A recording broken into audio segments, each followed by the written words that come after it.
Good morning, everybody. Welcome to this hearing on the draft National Tasman Waste Management and Mineralisation Plan. My name is Aaron Stard. I'll be chairing the hearing this morning with me, Councillors Rachel Sanson, Glenn Dykey, Christine McKenzie, and on Zoom, Brent Maru. Here, get the thumbs up. Good to see you. I'll just start with a karakia.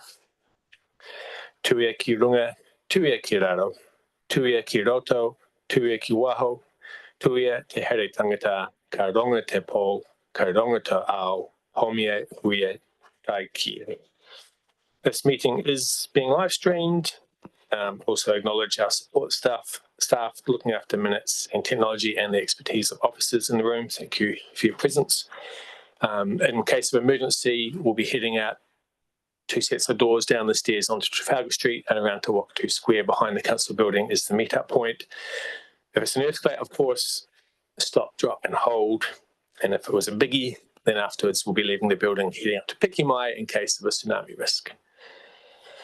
All right, we're heading into the agenda now. There are no apologies that I'm aware of. Confirming the order of business, there's one item of business. There's not much scope for changing the order. No concerns there.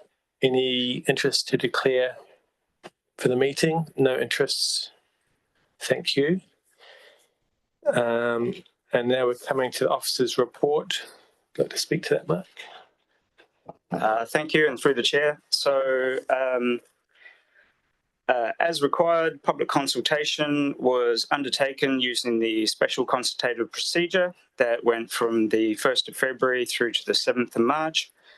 The councillors have received a total of 28 submissions, which are attached to your report as attachment 1. And there was also one additional late submission, which is attached to the report as attachment 2. The recommendations before you today are that we receive the submissions, which is attachment 1, and that we accept the late submission as attachment 2. The one main thing that I'd like to note is on item 4 of your report, the draft hearing schedule, the schedule has changed a little, and so we'll be running through those in a different order. Thanks very much. Any questions about that? No. And we do have a couple of resolutions to consider. Can we put them up on screen, or does everyone have them in front of them?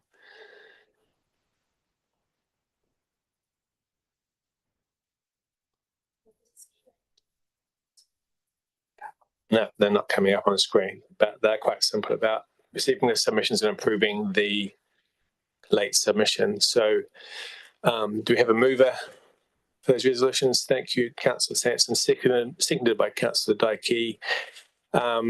Any discussion or debate on those resolutions? In that case, I'll put them to the vote. All those in favour, please say aye. Aye. Those opposed, say no. Those motion recommendations are passed. Okay, so we're into the hearing submitters on the plan, and welcome to those of you in the public gallery. Thanks for giving up your time. So Karen Driver has the first 2 speaking slots. Would you like to come down and speaking firstly on behalf or representing the submission of the Nelson Tasman Climate Forum, but followed by that you have a personal submission. And I gather are you happy, or your preference would be to just combine those and speak once, or would you like to keep them as 2 separate slots? Yeah, happy to basically talk to the forum submission and use that time if necessary, and maybe just one comment at the end on my personal submission, if that's okay. Okay, well, I can't see any great problems with that, and I'm not seeing any looks of concern.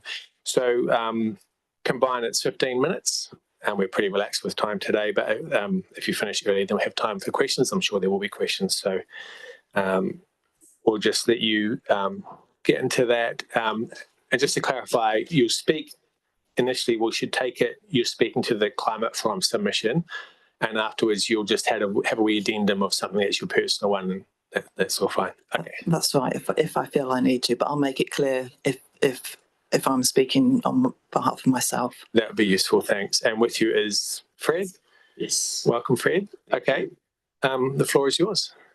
Thank you very much. Yeah, I just want to introduce myself for those online and that don't know me. My name's Karen Driver. I've been involved in zero waste in the region since 2006. I started through managing contracts for council on behalf of of Nelson Environment Centre, where I used to work. So I've got lots of skin in this game, and I've been here a number of times, most years, in fact. I'm currently the chair of Zero Waste Network, which is a national organisation. Both councils, Nelson and Tasman, are members of that organisation, which should say something, as are many councils. So thank you very much for this opportunity to speak. My main call out today is about is on behalf of the Nelson Tasman Climate Forum, and I'm joined by Fred, and Fred will introduce himself in a minute when I shut up.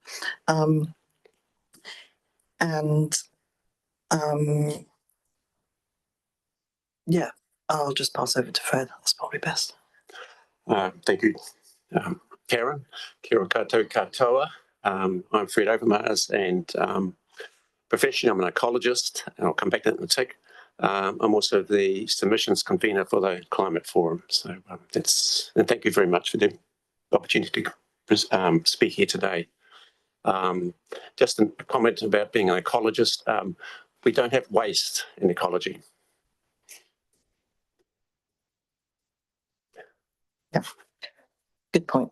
Okay, so this submission was initially drafted by myself, but it's gone to all forum members for validation and agreement, and that was confirmed. And there were some comments. There was a lot of support. There was no negative comments, and those relevant comments have been incorporated into the submission.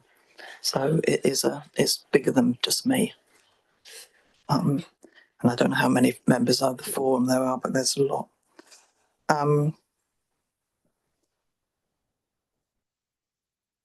So I'll pass on that. Thanks, okay. Karen. Okay. We've sort of worked out what we're going to say, but I'm going off script as normal. One of the main points, I think, the submission, I presume everybody's read that.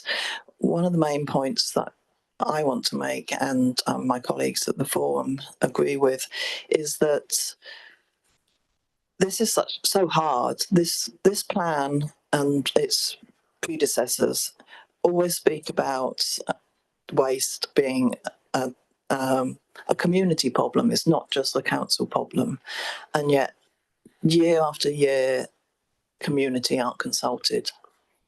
We weren't involved in developing this plan. There's no avenue for us to go and talk to council or to staff really about ideas we've got to get support. Support is not just always funding. Support is someone to listen to us and say, well, that's a good idea, or that's not a good idea. We can't support it, but maybe you can go down this road. Or how do we get funding for something that council, we don't expect council to pay for everything. It's just like extremely frustrating, basically.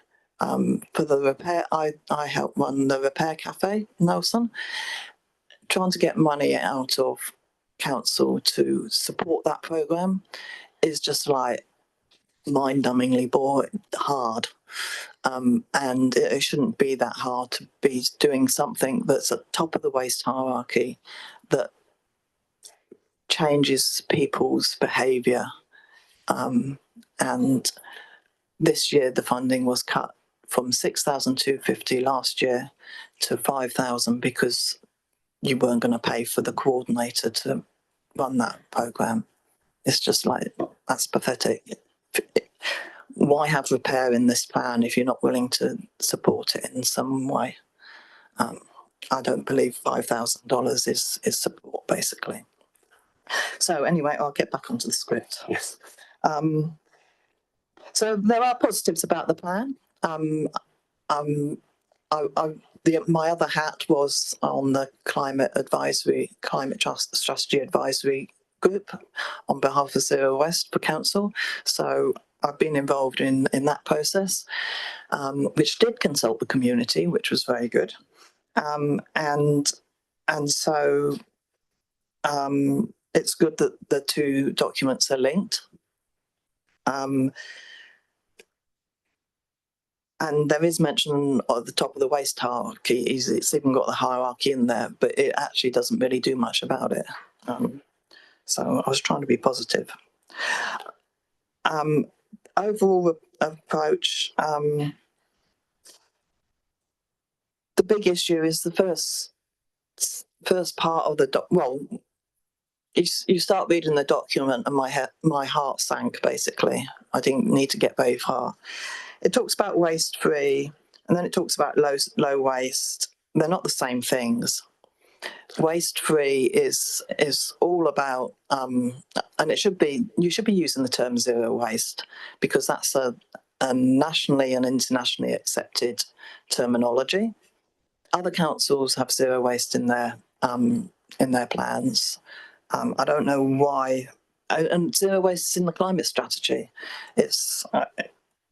It boggles me.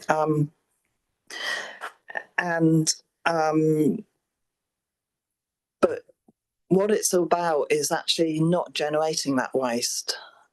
The plan is written very much, and it says that it's about managing waste when at better.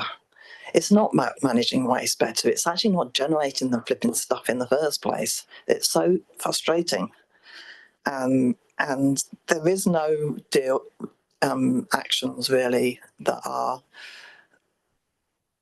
there's no strong indication of any actions that you're going to be taking. Do you want to say something? Because I'm getting wound up. Sure, Karen, thank you. When we look at, I don't like to even use the W word, but like what's actually needed when you look at the global picture and you bring it down to like a city level or a district level, we need to be shifting the way that we live to a non-consumptive lifestyle. And I think this is a message that I personally would, and echoing Karen, this is the strongest message that we would like to convey to councillors and other staff, people here today, that the top of the waste hierarchy, I would add a word, like there is redesign, rethink, those kind of things, but refuse. I think we need to refuse the consumptive lifestyle that we have brought into, and that we, as the systems that human beings have for living together, promote consumption. And I think we need to be expressing and developing alternative ways of living. And as a small example, perhaps I would, many of you probably, perhaps all are aware of the Climate Forum's Take the Jump program. But this is something which the Climate Forum has taken on. It's an international movement. It's based in science. It identifies that the individual, at an individual level, that's something like 27-30% of emissions directly in the control of individual people. And we're grateful that the Take the Jump program is cited on the Nelson City Council website. With apologies for Tasman, I haven't checked that. But we really want to put a plug in for that as something that I'm aware the staff support it. I just really want to put a plug in for it. Karen. No, I'm running over time, so I'll shut up quickly. But if you just switch, sorry. thank you. Sorry. Yes, I'm running out of time, and no. just one final point is it'd be really good to, there's no indication of money in this plan or what the budget is or where the money is spent. It'd be really good to see visually, like a pie chart or something on how much money goes to which part of the hierarchy. Just percentages, even if not dollars. And I know what the answer will be. And if you really, and that would be an indication that you're actually moving up the hierarchy if you swing those percentages. That would be a very clear visual indication. So any questions? Thanks, Karen. Fred, any questions of clarification, staff? Councillor Sanson? Thanks, through the chair. Thanks for your presentation and for your submissions. So I just want to clarify, was there no pre-engagement at all with, I guess, yourselves in the development of the strategy? That's what it sounded like. There was sort of, there was the opportunity to put ideas forward. The whole community had the opportunity to put ideas through Shape Nelson. Yeah. But there was no questioning of that. There was no potential to talk to those ideas. Yeah, that makes sense. So very different to how the climate. It's not. It's yeah. Okay, thanks. Yeah. But yeah, I just want to make sure that there was some opportunity because I was pretty sure that we had,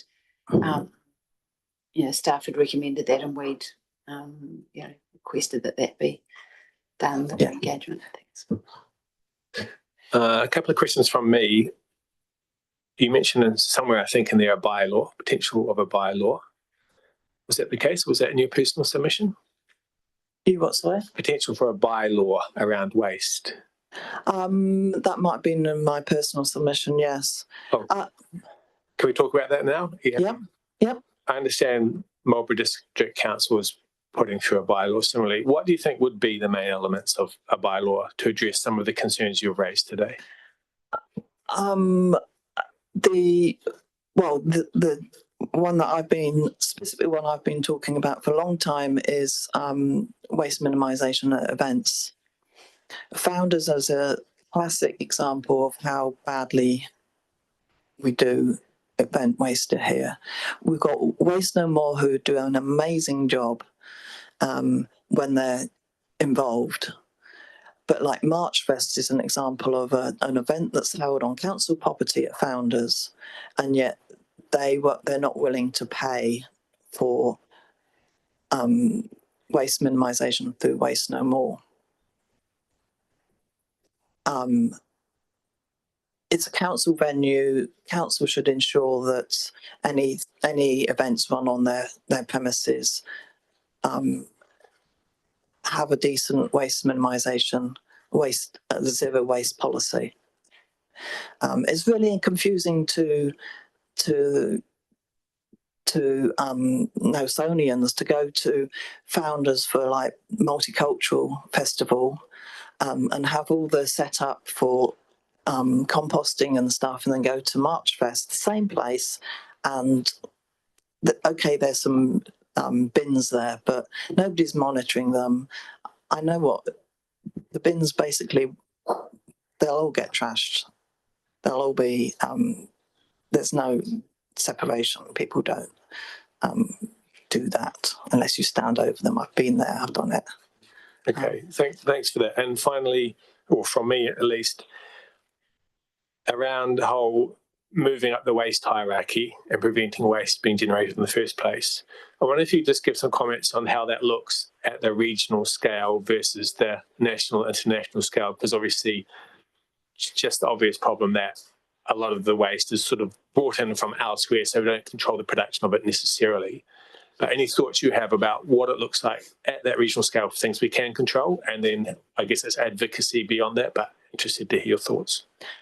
I think, all the top of the South councils working together to have sort of common plans moving forward. I know Nelson and Tasman do, and I congratulate both councils in working ever closer together, those teams. It's taken a while, but I know it's working a lot better now. But I think, it's hard to minimise waste. I think we'd have done it if it was easy. We need more, I don't know, support. It all comes back to working with the communities and supporting some of the good ideas, and working with the infrastructure, and just like supporting bigger projects like composting throughout the whole region, so that one of the big things for climate change is the methane emissions. Just collecting them through a pipe system is not sufficient. We need to stop putting organics into landfill. And so there needs to be capacity for managing not just food waste, but all organic material. Thanks for that. That is a difficult question to ask. I acknowledge that we don't have the answers yet. So good to hear your thoughts. We've heard the bell go a few times, but we did discuss you might have a goodie from your personal submission, or have you covered everything up to this point, do you think? I think I've covered everything. It's hard to put everything in such a short time, which is why we need that conversation to be ongoing. Yeah, and just checking, no more questions. Okay, thanks so much, Karen and Fred, for your contribution and for your really detailed submission. It's really helpful. Thank you. Thank you for everybody's time. All right, I'd like to welcome Anton Dravicic from the Nelson Environment Centre. Welcome, Anton. And likewise, thank you for your very detailed evidence-based submission. You have 10 minutes. If you just turn the microphone on, and then there's... I feel like it's a ready, set, go scenario. And then there's time for questions. Well, we should have time for questions afterwards. I will first of all introduce myself. Thank you, Councillor Aaron Stallard, for welcoming me. My name's Anton Dravicic. I am CEO of the Nelson Environment Centre. I would also like to remind everyone that the Nelson Environment Centre is the oldest environment centre in New Zealand. We were established in 1976. I'm very proud of this fact, and we're turning 50 next year.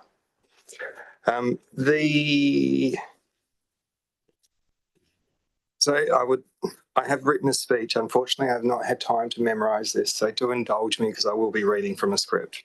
I would like to, I would also like to thank the Nelson City Council team and also councillors for making time for us today. All right. I'm speaking today on behalf of the Nelson Environment Centre. Firstly, I want to acknowledge the mahi that goes into developing the Waste Minimisation and Management Plan. It's a vital strategy that has the potential to deliver real environmental, social and economic benefits for our region. I would also like to acknowledge Terry Dwyer at Nelson City Council, David Stevenson from Tasman District Council, and Nathan Clark from the Regional Sewerage and Landfill Services teams for their leadership and continued commitment in the space. We fully support the vision of being waste-free together. It's aspirational but also achievable. If we genuinely work together, and that's the key message I'd like to bring today, collaboration and education are what will turn this plan from paper into progress. Excuse the pun. Focus Area 1, partnerships. We strongly support the focus on deeper collaboration between council, iwi, businesses and the community groups. As an organisation that already partners with both councils on projects like Reconstruct, our construction and demolition material recovery initiative, we see enormous potential in strengthening these partnerships. We're committed to sharing our data and insights to support smarter planning and better policy. Focus Area 2, education and behaviour change. Education is the single most powerful lever we have for long-term waste reduction. It connects every level of the waste hierarchy, from preventing waste to repairing, reusing and responsibly disposing of it. We urge Council to make education a central pillar of this plan. Not a side note. That means long-term consistent funding, not just one-off campaigns or short-term grants. It means investing in ongoing behaviour change programs for households, schools, workplaces and industries. At the Environment Centre, we've seen firsthand how effective education can be through our programs like iRescue, Reconstruct, reuse shops and our e-products recycling. We also deliver talks and workshops to schools, businesses and community organisations. But despite this broad reach, the full potential of these initiatives is limited by short-term grants and reliance on self-funding. To truly scale our impact, especially in areas at the top of the waste hierarchy, we need to shift towards long-term contract-based support that recognises education as an essential infrastructure in the waste stream. Education isn't just about information, it's about transformation. And we believe the Council is in a unique position to lead that. Focus Area 3, Whole of Life Emissions. We support the emphasis on climate impacts and encourage Council to go further by considering whole of life emissions in all decision making, especially around recycling. Shipping plastic offshore for processing might tick the diversion box, but we need to ask, what is the true climate cost? Let's explore localised solutions and invest in innovation.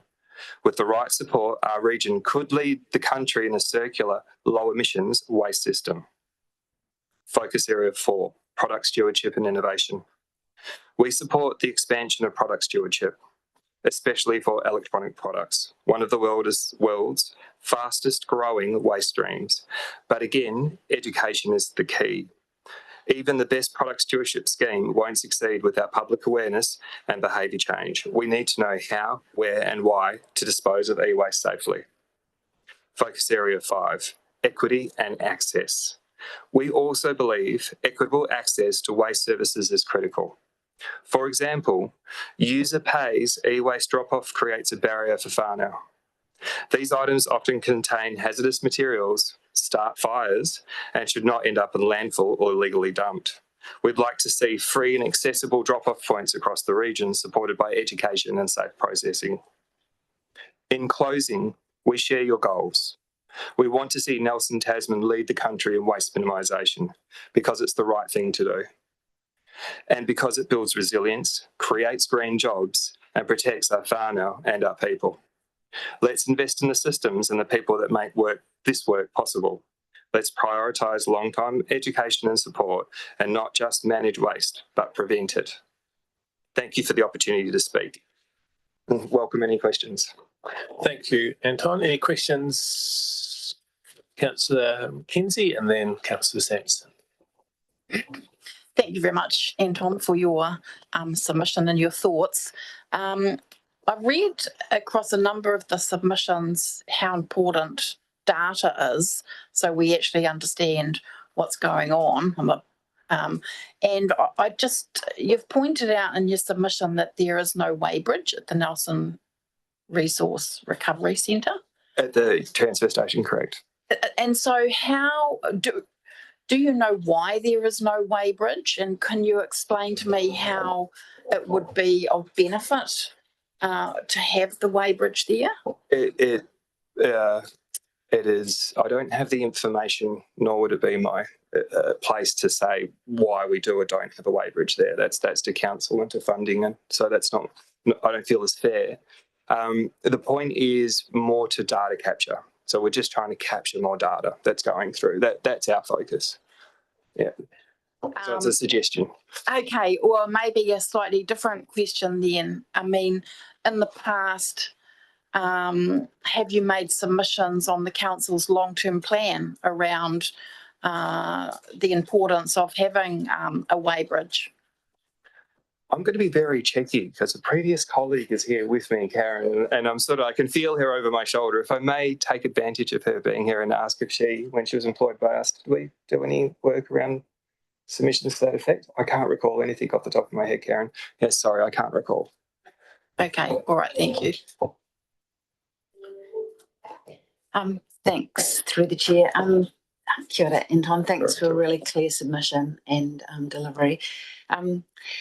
I probably should know, but not having the information right at my fingertips, I'm really curious about the kind of multi-year funding pitch. Like, I totally get that. Yeah. I absolutely see that it's critical. I'm assuming that the Environment Centre gets some kind of multi-year funding through the long-term plan, and is the kind of what you were conveying to us is that there's just not enough for the different initiatives, like there's not enough for education and there's not enough for e-waste and that kind of thing. The only funding that we receive from council is for our fire rescue program, which we are incredibly grateful for. I'm not going to be irreverent to council and their commitment to us, but it would be remiss for me to say we don't need more. Like, we're a leading community group here in Nelson Tasman region. We have over 100 team members, approximately 30 paid team members, around 70 plus volunteers. I'm very proud of the work we do, the impact we have, and we do it on an absolute shoestring. Like, you can download our reports from the charity's website. Like, I'll share a moment. We've recently had the lead for waste management South Island, Greg Slaughter, join our board. And when he had the privilege of going through our financials, he looked me dead in the eyes and went, "How do you do this with so little?" He was just blown away at our capacity. And so for that goes to our team. And so it begs the question about what we could do with a little bit more. So the return on investment in us, I think, is far greater than what you get in the commercial sector. Thanks for that. Yeah, I'm pretty shocked actually to hear that we don't have like a annual funding through the long-term plan for the Nelson Environment Centre, aside from car rescue. I would have thought that it's one of the key pillars or functions of waste diversion and actually even dealing with waste. So yeah, thanks for that. That's a to-do for us through the next long-term plan. If I may respond, Rachel, feel free to quiz other councils across New Zealand for their investment in their environment centres. I was on the board of Environment Hubs Aotearoa, strong relationships with over 30 other environment centres. I'm going to be cheeky, but we're one of the largest in New Zealand and one of the ones that receive the least funding from councils. Wow. Thanks, and sorry. I think if I'd known, really understood that, I would have advocated much more in the almost 6 years I've been on council. So I feel like I've dropped the ball there, but thanks for that. Awesome. I understand it now, picking that ball up. Thank you. A question from me. You mentioned how product stewardship for e-waste is currently being looked at by central government. Yes. And you say until we get something through central government, we should be working on how to manage the e-products in the meantime. Yes. So I wonder, do you have an indication of the timeline until we might see something concrete through central government? And until then, what would be the cost of taking a responsible approach, basically making sure nothing slips through the cracks until then? So there's the two things, the timeline and then the cost until the government steps in. I'm proud to share that we have a strong relationship with Ministry for the Environment and have been working with them on the electronics product stewardship policy development, being one of the largest not-for-profit groups operating in the space. Feedback from Ministry for the Environment has been that Penny Simmons, Minister for the Environment, is still keeping it in the pile of programs to look at, but I cannot speak to the timeline or the priority of it. But we're encouraged by MFE that there is some potential work that can happen, but they're still liaising with Penny to understand her priorities. So a supplier was saying, I really don't know. We are talking. It's a long conversation. We've been working with MFE for years now on it. And so unfortunately, Councillor Stallard, I expect it's still more years to come. In terms of our local impact, we're a little bit of a victim of our own success now with our e-products program. We've got in excess of 10 tonnes a month coming in that we're processing. We do our utmost to do, when I'm in processing, I should frame that up for everyone. When electronics come in, our objective is to try and keep them in the economy, keep them working. So we assess them, and if they have value and we can repair them, we'll put them back into the community. We then go into recycle and removing precious elements, metals, etc. from it, but we're still left with some waste. We do most of that here in Nelson. We're really proud of the work that we do, but we partner with other centrally based organisations to do on processing as well. So we're at the coalface, but unfortunately, by the nature of electronics, we have to charge the community for drop-off, which is a barrier. And it's one of the comments in the submission. We feel that if there was some sort of, well, essentially, I know we're asking for money, but some sort of support for the program to remove that barrier. And we're happy to share any information with council. And that's just people coming to drop, in good faith, they're coming to recycle their electronic products and then do get confronted with the fees that we have to charge. We explain that it's for a technician to look at the products and whatnot, but there is frustration there, and we recognise that, and we do the best to educate the public as to why we're charging. Yeah, and if we did have product stewardship scheme, that cost that somebody's today paying to drop it off, that would be in the cost of the ticket price initially. Is that the case? That's the idea, yes. There would be a pay it forwards process. So when you buy a new mobile phone, a couple of dollars of that goes into a trust that then is drawn upon to end of life at the end of the game. Great, thank you. Any more questions? Christine? Yeah, sorry. I think from memory that the Nelson Environment Centre has won one of the Chamber of Commerce awards in recent years. Congratulations on that. Thank you. Just with the e-waste, are you aware of other models in the country where you can take your e-waste for free, paid for by some councils, or? Really good question. It's different in every area in New Zealand. Unfortunately, we've got some large commercial players that do sweep up quite a lot of it, which is hats off, they're doing good work. At a community level, we know of a group in the North Island, but we don't necessarily support their processes. They lean into, in my opinion, taking advantage of some of our vulnerable folks who have disabilities, and so they have a disabled workforce. I love that we're employing disabled people, and be really clear here. I think it's amazing, but I have you work, you get paid fairly, and so there's a little loophole that they deal with, being able to work around that. Yeah. All right. Thanks very much. Thanks for your detailed submission, and for your time today. Thanks, Anton. Yeah. Likewise. Thank you all. I'd like to welcome Eleanor Denton. Come up and speak to your submission. Again, thank you for making the time to be here today. You have 5 minutes, Eleanor, and if you just ensure your microphone is on, and if you finish slightly early, we'll have time for questions. That's it, red light. The floor is yours. Good morning, everybody. I'm Eleanor Denton, an individual, so I come on a smaller scale than the previous two submitters. I'll tell you a little about myself. I've lived in Nelson for over 30 years. Professionally, I've been an accountant, CA qualified. I've worked in Wellington, and in the 80s, I worked in California. I'll comment personally on my career. It's been great. However, I feel one of the limitations of accounting and accountants is a very short-term focus, often in the same financial year, on results, profits and cash flow. It's the way it's worked in the past, but I personally feel it's too narrow, and we as individuals, businesses, community, councils, government need to be thinking more about people, more about the environment in a much longer time frame for decision making and what's considered value. Anyway, thank you for the opportunity to speak. And my specific focus is going to be on green waste and food waste and composting.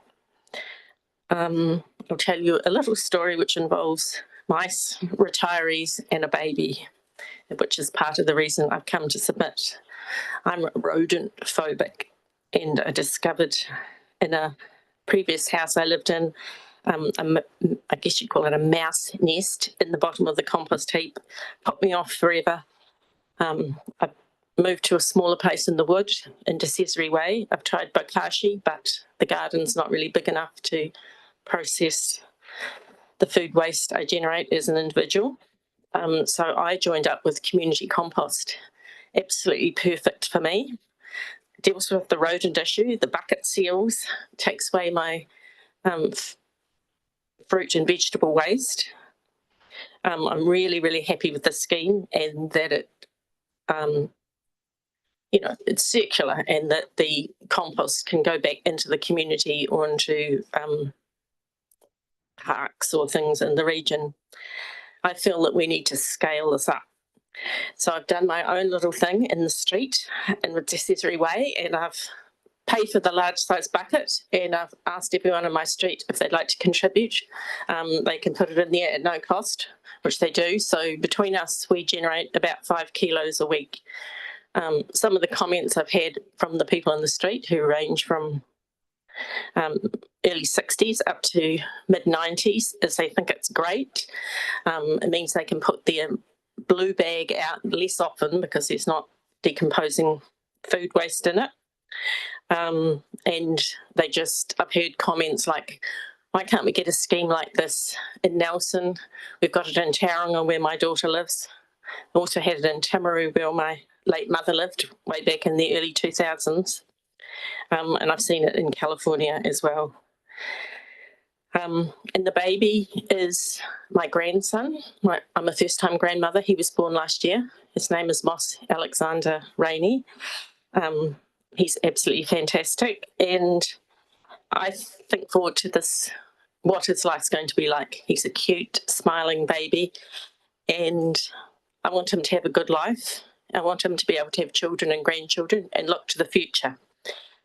But around me and current society, I see a lot of problems, including environmental and climate change issues. And I feel that we need to deal with them now rather than passing them off into the future. I want to be a good ancestor and encourage the council to support me in this vision of expanding community compost and the related benefits to the Nelson Tasman region. Thank you. Thanks, Eleanor. Any questions? Councillor Sanson. Thanks so much through the chair. Kia ora, Eleanor. Thanks for your submission. It was really heartfelt. And I just really appreciate you telling us your personal stories.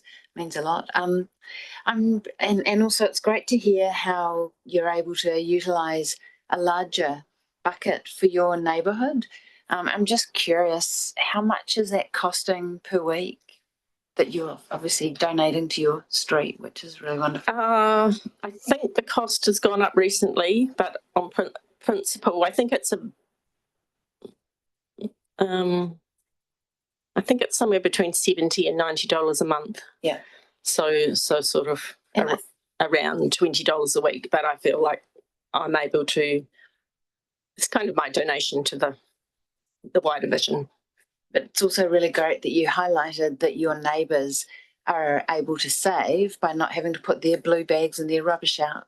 And do they ever talk about how much of a savings that's making for them? Not in dollar terms, no, but I guess sort of cost of a bag. Yeah, thanks. Sky, I think it's just that thing you perfectly demonstrated.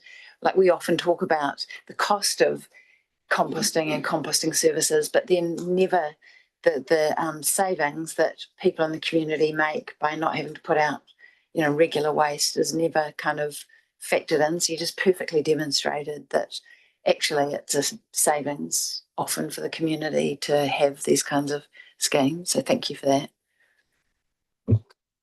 Great. There are no more questions. So thank you again, Eleanor, for your contribution today. Thank you. And our last submitter is joining us online, Grant Knowles from Golden Bay Community Board. Grant, can you say hi? Can you hear us and can we hear you?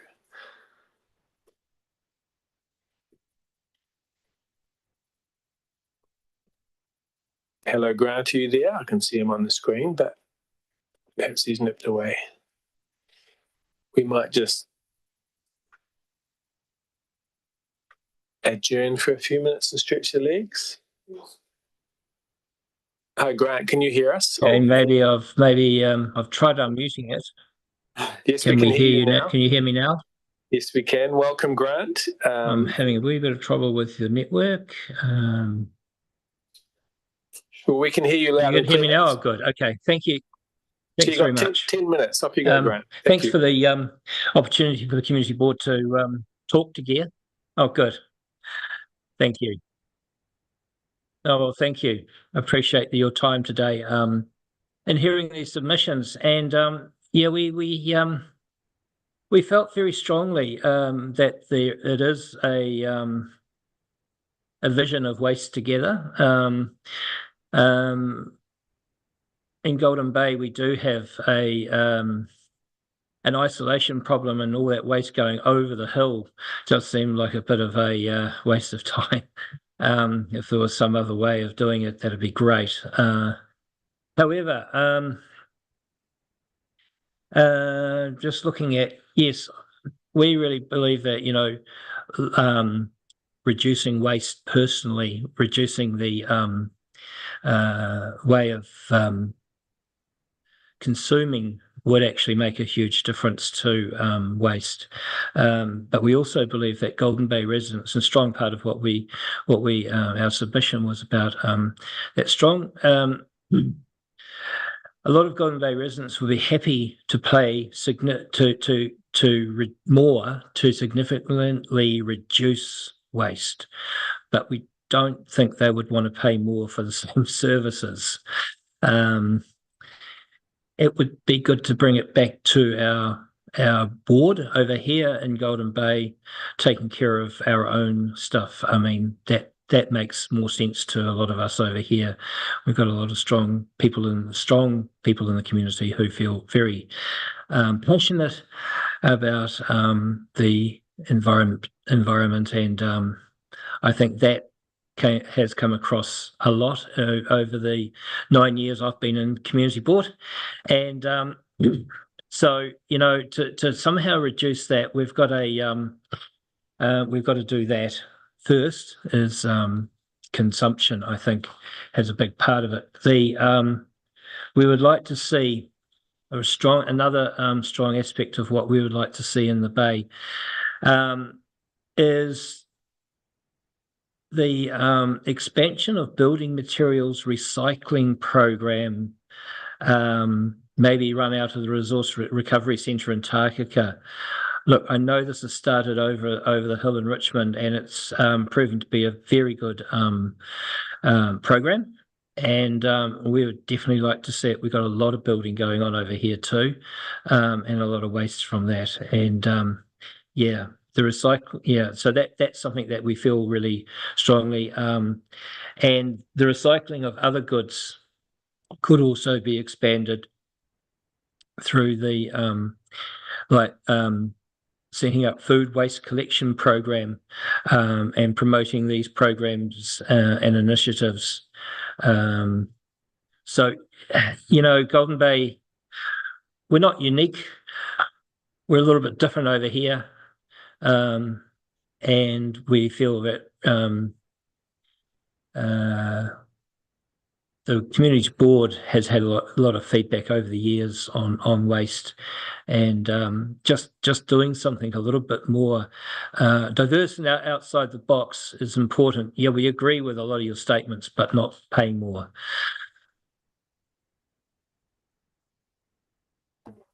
Thank you, Grant. There is a bit of lag in the call, but I think you've finished your submission, so thank you for that. Are there any questions from my colleagues? Councillor Mackenzie. Thank you, Chair. Good morning, Grant. Christine Mackenzie here.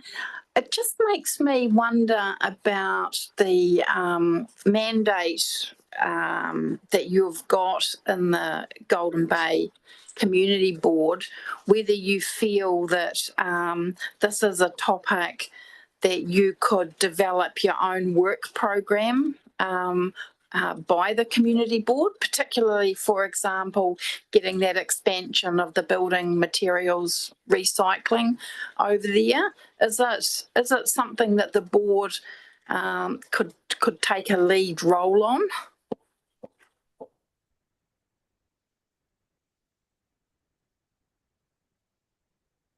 Yes, thank you, Christine. I think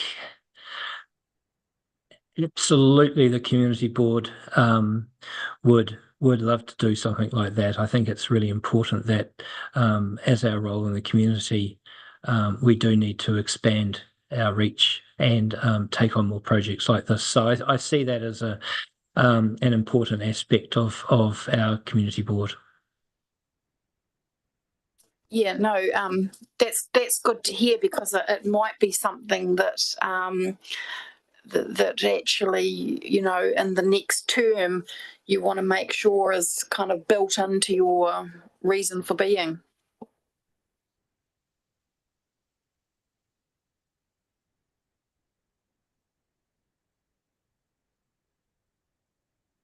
Yeah, well, I personally think that the reason for being is advocating for the community, and to be honest with you, all of this kind of stuff is exactly what the community board needs to be taking more responsibility with. That it's a no-brainer, and you know, having gone through that long submission process of local board versus community board some years ago, I feel that really strongly that we have a mandate to stand up more for the community and take that responsibility, as we were given with the dog bylaw submission some years ago with you know, some amendments. So you know, it's we're quite capable.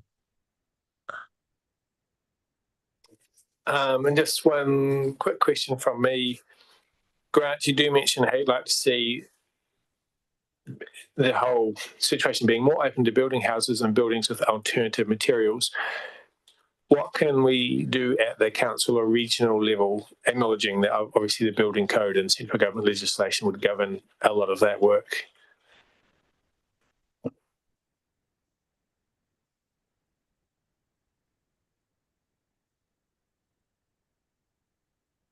Absolutely.